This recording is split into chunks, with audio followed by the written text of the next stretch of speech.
Hey guys, Dr. J here. This is the 7th episode of my Dark Souls Remastered walkthrough series. In this series, I'll be defeating all of the enemies, collecting every item, and discussing the story and lore of the game. In today's episode, we'll be exploring Blighttown.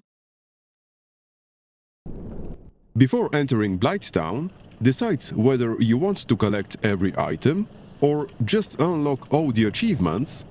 In the upper Blighttown area, there's only one item you need if you're going for 100% achievements.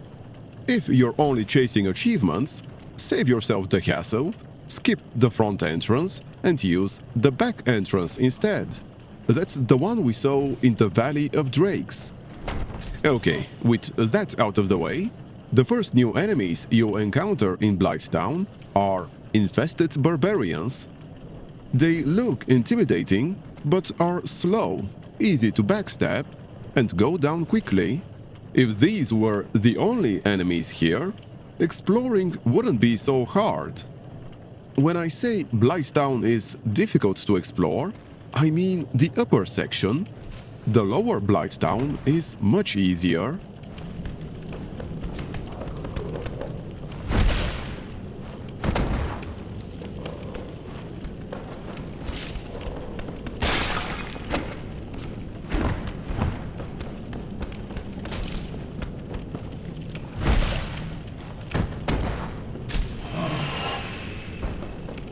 The dung pie they drop can be thrown at enemies to inflict toxic, but it also inflicts toxic on you.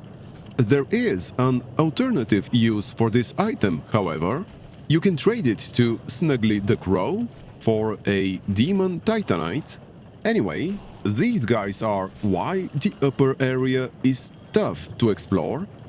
The infested ghouls are fast and surprisingly tanky, and the blow dart snipers can inflict toxic on you, though at least the snipers don't respawn. Once they're dead, they're gone. They're also why I bought so many blooming purple moss clumps from the female undead merchant.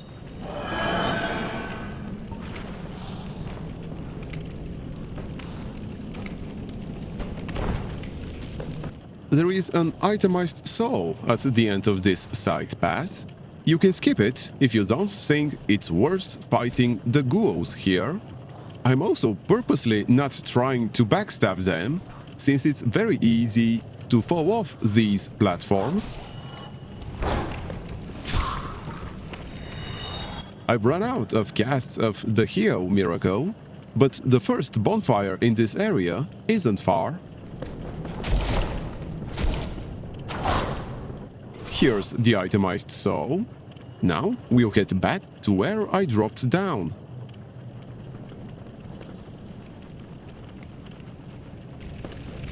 I will continue along this path to the end, and then I will do a running jump onto the platform ahead. You can loot the Yaito from this corpse. It's a solid weapon for a dexterity build. After dropping from the platform, I reached the first bonfire of the upper Blighttown area. In fact, it's the only bonfire up here. The other one is down in the lower Blighttown. Next, I headed down this ladder, and some infested ghouls jumped me. I probably should have used an alluring skull to distract them.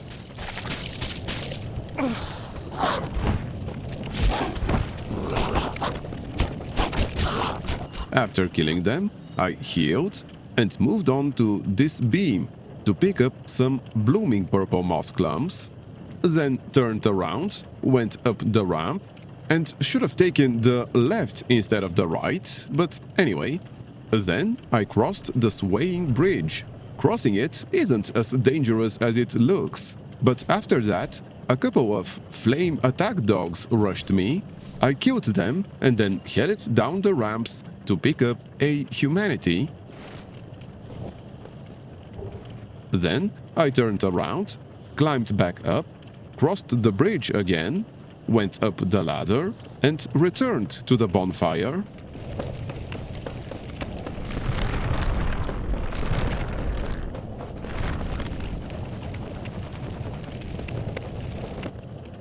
I didn't rest there, but you can, since we are not coming back here, so enemy respawns won't matter. Then I went up the next ladder, killed the infested Guo there, crossed the beam, and grabbed the itemized soul. I continued up the ramp and fought several Guos here, only because they aggroed on me. There is a ladder here, but we don't have to climb it. Instead, we should cross the beam back, go right, drop down, and pick up another itemized soul.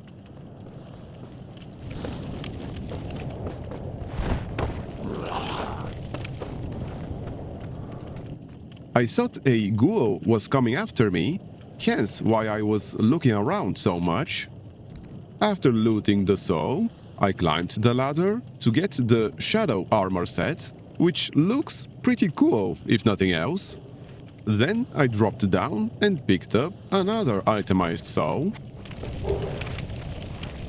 I dropped down a couple more times and then went under the bridge while dodging the blow dart snipers. There were also a couple of Guos I had to fight here.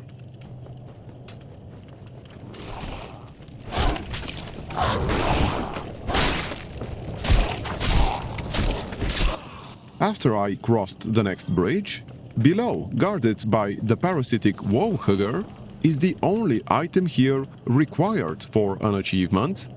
While looking at it, I got hit by a blow dart sniper. I healed, dropped to the lower platform, and tried to go down the ladder.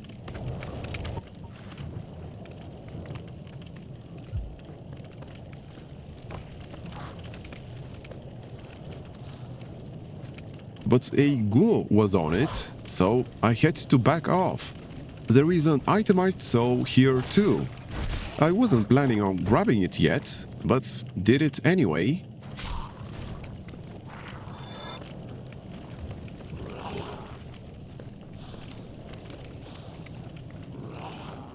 My second attempt to go down the ladder pulled another Guo. And finally, on the third time, I managed to make it down. I forgot about another blow dart sniper and got toxicked again.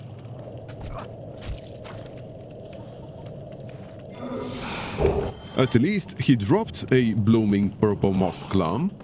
After killing the nearby Guo, I picked up the Ego Shield. It's a solid great shield for certain bosses, especially if you're not on a pure strength build. Then I went back up that ladder and down the next one. This put me beside the parasitic wall hugger. You need a ranged option to kill it. I'm using lightning spears, but if you're pure melee, I'll show you a method for that too.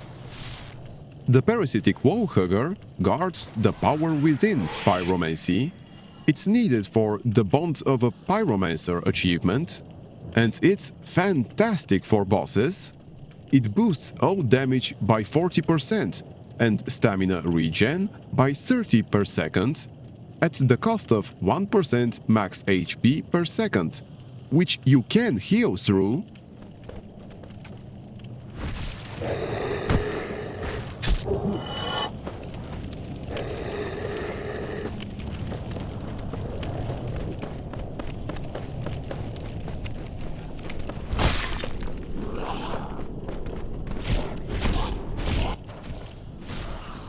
You can climb down the ladder to its exposed belly to safely carve it up with melee.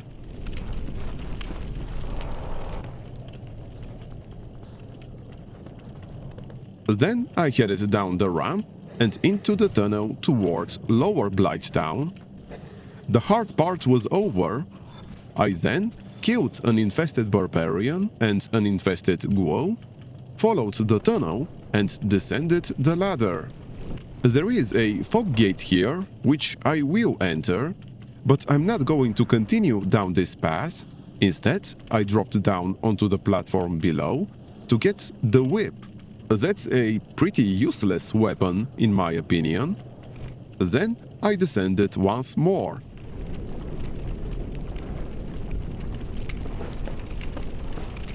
Following this path led me straight into lower Blighttown. New enemies start appearing here. First are the crack spiders. They're pushovers, nothing special.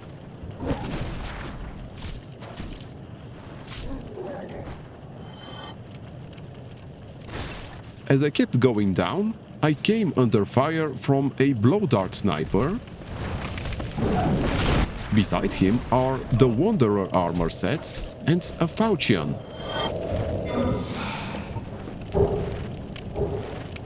After looting, I kept descending to the bottom of Blighttown. Here starts the Poison Swamp. On the way there, I came across some giant mosquitoes. They're not tough, but you should fight them at range if possible. They constantly respawn from the swamp, so they're hardly worth killing.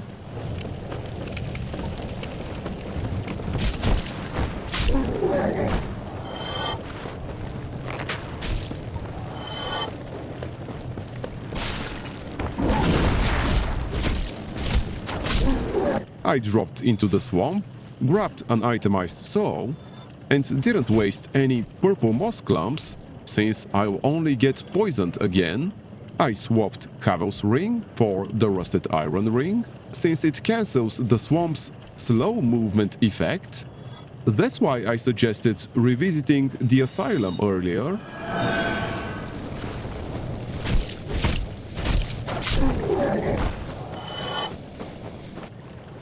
There is a bonfire here, but before resting, I walked around to trigger an NPC invasion.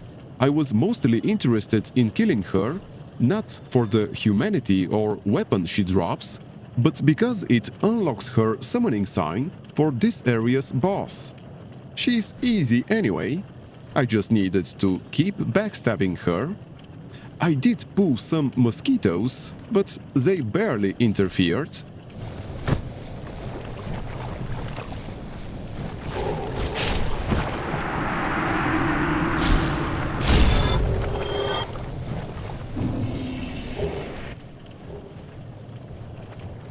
Afterwards, I lit the bonfire and rested there. With that done, there's little left here.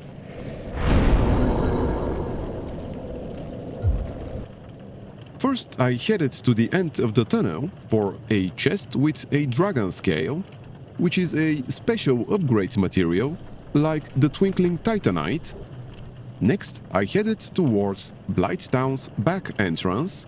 I'm not going all the way to the Valley of Drakes, but there are a few more items worth grabbing.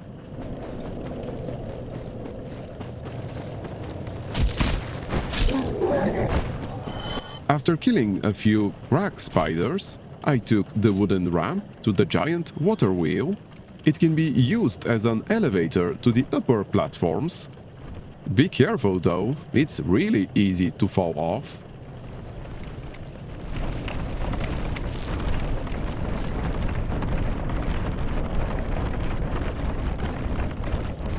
I stepped off at the top, climbed a ladder, passed another one, killed a crack spider, and crossed a narrow bridge. On the far side is another spider and a corpse with the Crimson armor set and tin banishment catalyst, plus a chest with the sorcery remedy. Remedy isn't especially useful, but it is required for the Wisdom of a Sage achievement. Afterwards, I went back to that ladder we passed by earlier and climbed it. There are a couple more items that we will need to pick up here. The first one is a Firekeeper soul. We'll find it in a place filled with blow dart snipers.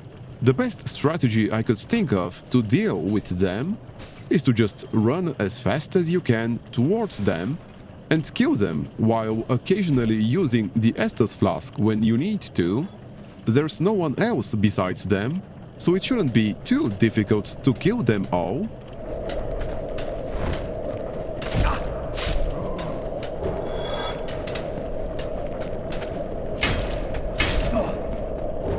I messed up a bit when killing the last one, trying to be more clever than I needed to.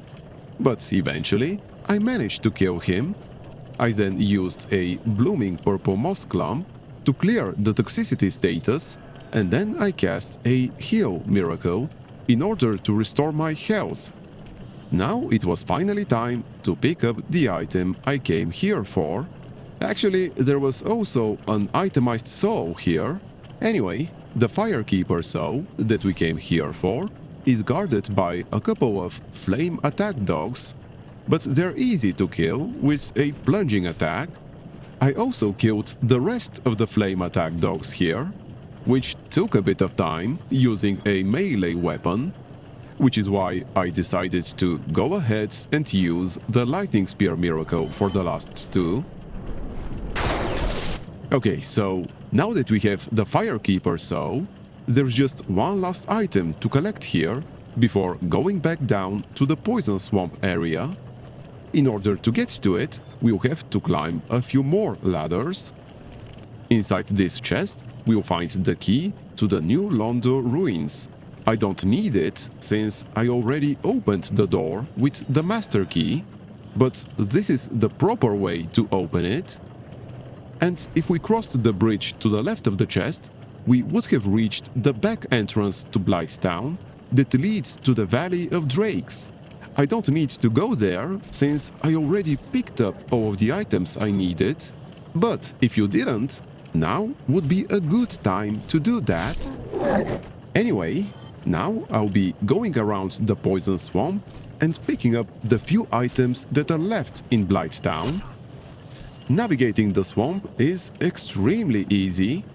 All you have to do is just keep hugging the left wall and go in a clockwise fashion around the Poison Swamp. Over here, we'll encounter a new type of enemy, the Giant Leech. Thanks to the Rusted Iron Ring, they will be extremely easy to kill and can also be used to farm green Titanite shards, which is something that you will need to do if you're not planning on using the dupe glitch, since turning our S-Stock into a divine weapon before entering the catacombs will make it much easier to explore them. Okay, so this giant tree is actually the entrance to a new area. We are only going inside it until we reach the bonfire there.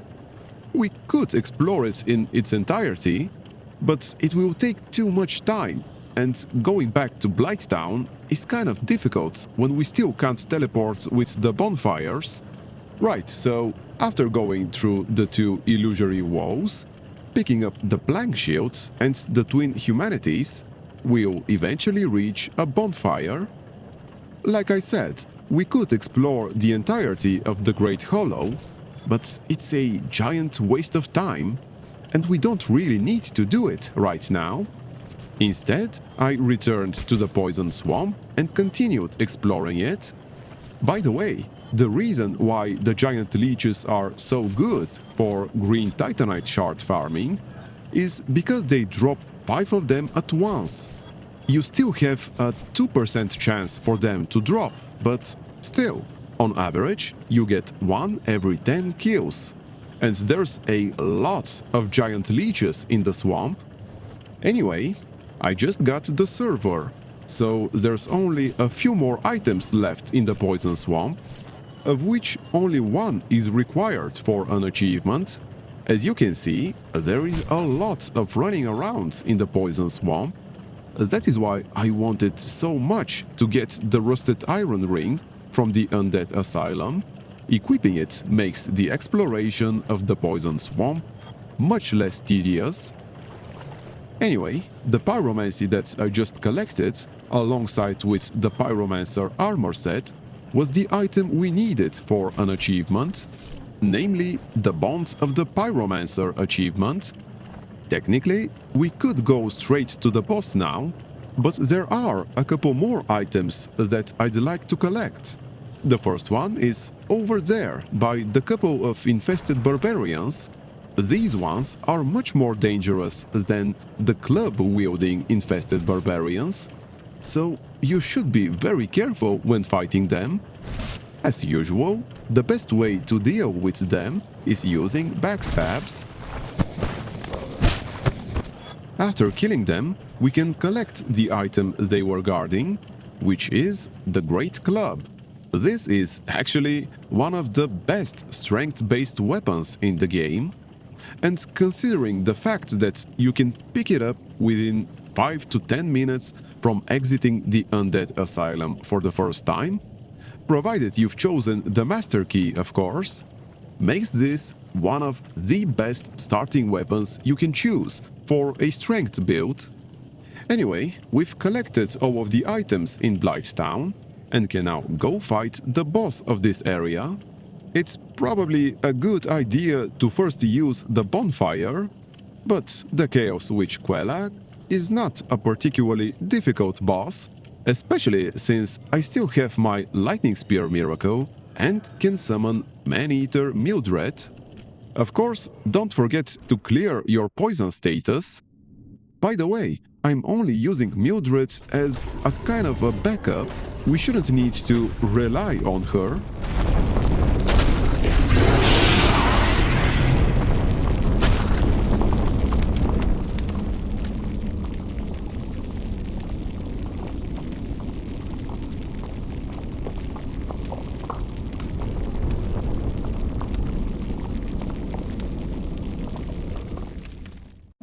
Quelaag may look intimidating, but as long as you keep her at a distance and keep tossing lightning spears at her, she'll go down quickly and easily. Except when she spews lava, all of her attacks are relatively close-ranged. Mildred is also doing decent damage against her, which is why I said that I'm using her as a kind of a backup. If anything goes wrong, I can always just keep running away from Quelaag and let Mildred deal with her. Although I'm not sure if she can kill her entirely on her own. With Quelaag dead, we can now go and ring the second Bell of Awakening. Beside her soul, she'll also drop a Twin Humanities. The second Bell of Awakening is housed in this tower.